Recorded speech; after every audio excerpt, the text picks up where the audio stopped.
টাকা মারি লসে তখনই পরে যখন একটা গরুকে বারবার বীজ দেই, এত টাকা দিয়ে বীজ দেওয়ার পর যদি একটা গাভী যদি বীজ যদি কনচিপ না করে, তাহলে আমাদের কি কি করণীয়?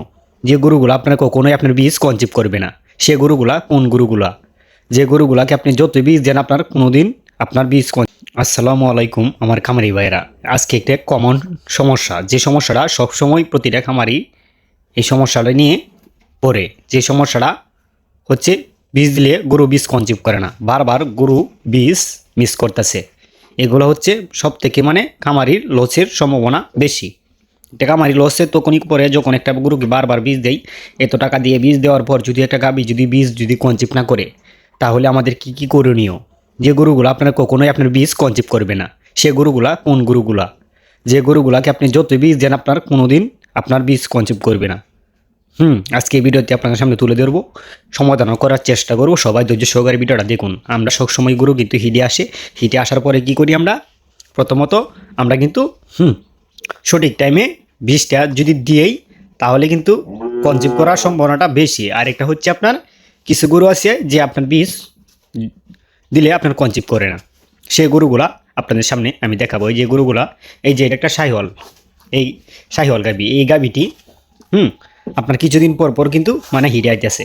হিটে আসার পরেও কিন্তু তাকে বীজ দিতেছি, এতবার যে বীজ দেওয়ার পরেও সে কেন কনচিভ করতেছে না, সেটা তো আমাদের জানার বিষয়। দেখেন ওর জনির মুখটা দেখেন, ওর জনির মুখটা আমাদের কী হয়েছে আপনার, এটা চর্বি বাইন্দা গেছে, ঠিক আছে? আমাদের শরীরে যখন তেল বাইন্দা যাইব, চবরি বাইন্দা যাইব, সবরি বাইন্দালেই কিন্তু আপনার এই যে তেল বাইন্দাছে। জনির মুখটা দেখেন কতটুকু পোলা, ঠিক আছে? আর এই যে গাভিটা আপনাদেরকে দেখাই, দেখেন তার জনির মুখ কিন্তু বেশি পোলা না। হ্যাঁ, জনির মুখটা কিন্তু আকারে তার ছোটো। এই আশেপাশে জনির আশেপাশে কিন্তু তার কোনো নেই। কিন্তু এটা দেখেন জনির যে পাশে এই যে যে যে যে যে পাশে যে যে যে যে কুচগুলো আছে, এই যে এভাবে কুচ লাগিয়ে রয়েছে, যে কুচগুলো হচ্ছে মেনলি আসে বিষয়, মেনলি বিষয় হচ্ছে এইগুলা, ঠিক আছে? এইগুলো যদি আপনার কুচ লাগিয়ে থাকে তখন কিন্তু এটি চর্বি। এই চর্বি যদি আপনি এক জায়গায় একটা গরুকে যখন আমরা বাইন্ধে রাখি, হ্যাঁ, সারাক্ষণ খামারের ভিতরে রাখি, তখন কিন্তু গরুর শরীরে চর্বি জমে যায় এবং কি তাকে আমরা পর্যাপ্ত পরিমাণ পুষ্টি দানাদার খাবার দেওয়ার কারণে কিন্তু গরুর শরীরে চর্বি জমে যায়। দেখেন আমার এই গাভীটি এই 1 মাস মনে হয় 20 দিন হয়েছে, এই গাভীটি এই আপনার বাচ্চা হয়েছে, এই যে বাচ্চাটা হয়েছে আপনার বকনা বাচ্চা হয়েছে।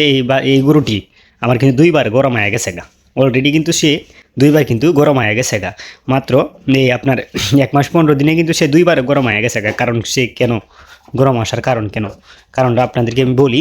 সে হচ্ছে দেশি গরু, দেশি গরু কিন্তু সে আজ পর্যন্ত একটা বীজও আমার মিস করে নাই। আমি সঠিক টাইমে বীজ দিছি এবং কি তাকে আমি সবসময় এক্সারসাইজ করাইছি, তাকে আমি ব্যায়াম করাইছি। ব্যায়ামটাকে কীভাবে ব্যায়াম করাইছি? আমি সবসময় গরুকে বাহিরে বাইন্ধা রাখি, যার কারণে কিন্তু গরুগুলা কি হাঁটাচলা করতে পারে, হ্যাঁ, মুক্ত স্বাধীন পরিবেশে, মুক্ত পরিবেশে সে থাকে, ঠিক আছে? আর তাকে কিন্তু আমি বেশি পরিমাণে দানাদার খাবার কখনো দিই না, ঠিক আছে? আমরা কি করি, একটা গরুকে আমরা এই দুধের গরুকে আমরা কী করি সব সময়, হ্যাঁ, বড় বড় গাভী, হ্যাঁ, এগুলা গাভীর আমরা ফ্রিজিয়াম গাভীগুলা যেগুলো আছে এগুলো গাভীর আমরা কী করি, কুদের যাও খাওয়াই।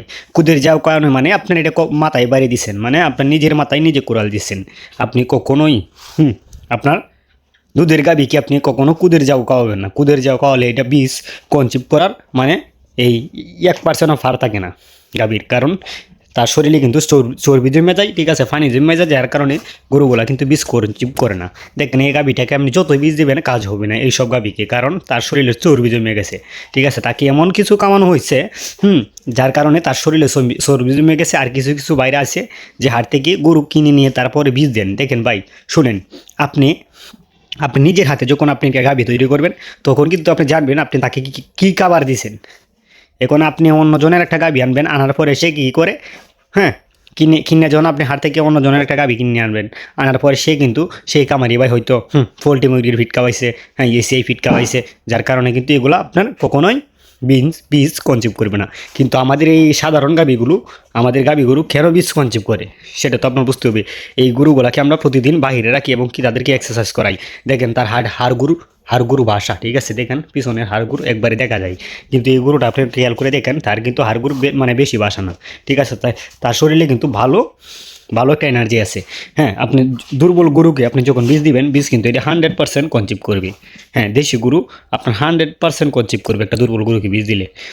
কিন্তু দেখেন আমরা এত টাকা খরচ করার পরেও বীজগুলা কনসেপ্ট যদি আপনার না করে, ঠিক আছে, আপনি এত ট্রিটমেন্ট করার দরকার নাই, আপনি তাকে বিক্রি করে দেন।